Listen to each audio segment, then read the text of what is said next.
मध्य प्रदेश में मोहन यादव कैबिनेट का विस्तार हो गया है। सोमवार की दोपहर 28 विधायकों ने मंत्री पद की शपथ ली। इनमें से 12 मंत्री अन्य पिछड़ा वर्ग यानी ओबीसी से बने।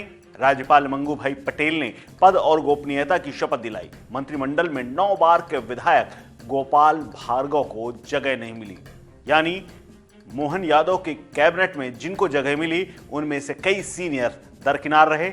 इनमें से शिवराज सिंह चौहान को भी कोई पद नहीं दिया गया। इसके अलावा उनके करीबियों को भी साइडलाइन कर दिया गया। वहीं नए नवेले विधायकों को खूब जगह मिली। इसी को लेकर के गोपाल भार्गव, जो कि 9 बार से विधायक थे और पूर्व मंत्री से लेकर के मौजूदा प्रोटेम स्पीकर तक हैं, उन्होंने फेसबुक पर एक पोस्ट लिखी। इस पोस्ट में कुछ ऐसा लिखा जिसमें उन्होंने अपना दर्द बयां कर दिया, लेकिन कुछ ही देर बाद पता नहीं क्या हुआ, इस पोस्ट को एडिट कर दिया गया और जब तक एडिट किया जाता उससे पहले ही उसकी पोस्ट की कई स्क्रीनशॉट सोशल मीडिया पर सामने आ गए थे और उस पे गोपाल भार्गव फिलहाल चुप्पी साधे हुए हैं। दरअसल इस पोस्ट में पार्टी को लेकर उन्होंने जो लिखा उसको लेकर किसी को भी भरोसा नहीं। बताया जाता है कि गोपाल भार्गव को शिवराज का करीबी होने की वजह से नजरअंदाज किया गया है। मध्य प्रदेश में सीएम पद की शपथ लेने के बाद मंत्रिमंडल विस्तार में कई दिन लग गए। 3 बार सीएम मोहन यादव दिल्ली गए, वहां से नाम फाइनल हुए, तब जाकर विस्तार शुरू हुआ। हालांकि मोहन कैबिनेट में शामिल हुए नेताओं के नाम पहले से ही चौंकाने वाले। पहली बार ही विधायक बने कई नेताओं को जहां मंत्रिमंडल में जगह दे दी गई, वहीं कुछ दिग्गजों का पत्ता काट दिया गया। इसमें मध्य प्रदेश के सबसे सीनियर विधायक गोपाल भार्गव का भी नाम शामिल है। मोहन कैबिनेट के गठन के बाद गोपाल भार्गव ने खुद बताया कि उनके आगे की रणनीति क्या है। सियासी गलियारों में उनके इस फेसबुक पोस्ट की खूब चर्चाएं हो रही हैं। लोग मजे भी ले रहे हैं, वहीं कांग्रेसी इससे खुश भी हैं। गोपाल भार्गव विधानसभा चुनाव के दौरान सीएम पद की रेस में माने जा रहे थे। उन्होंने एक मंच से यह कह दिया था कि इस बार सीएम पद की पोस्ट और इसका नाम उजागर नहीं किया गया, शायद हो सकता है वो ही सीएम बन जाए।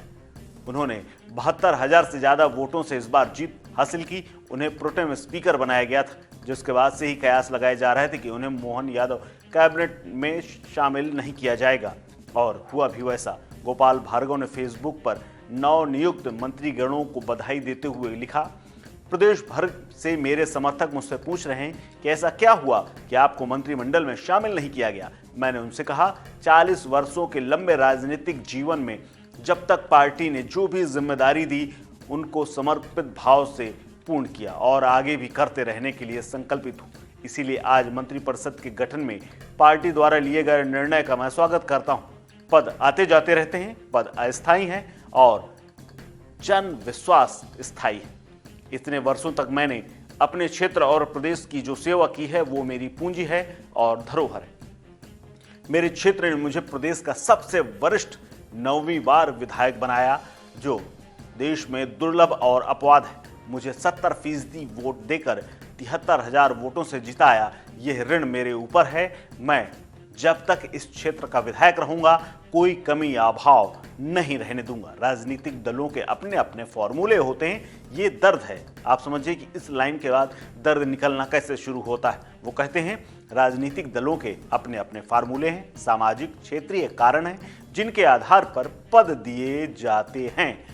उससे भीतर जाने या जानने में मेरी कोई इच्छा और रुचि नहीं है, इसीलिए मैं मौन हूं। खाली समय में अब मैं प्रदेश में समाज को संगठित कर समाज उत्थान के लिए काम करूंगा। हालांकि उन्होंने अपनी फेसबुक पोस्ट को पोस्ट करने के कुछ ही देर बाद एडिट कर दिया, जिसमें उन्होंने केवल नवनियुक्त मंत्रियों को बधाई और शुभकामनाओं वाला संदेश ही रखा। यानी स्पष्ट है कि गोपाल भार्गव के मन में कहीं ना कहीं मंत्री न बन पाने की टीस जरूर है, और बात यह भी सामने आ रही है कि शिवराज सिंह चौहान की करीबी उन्हें और उनके पद को खा गई है। हालांकि वो चुप हैं, और क्यों चुप हैं आने वाले समय में वो खुद बताएंगे, लेकिन इस सियासी पोस्ट की खूब चर्चा हो रही है। इस खबर में फिलहाल इतना ही। अपडेट्स के लिए बने रहिए वन इंडिया हिंदी के साथ। नमस्कार।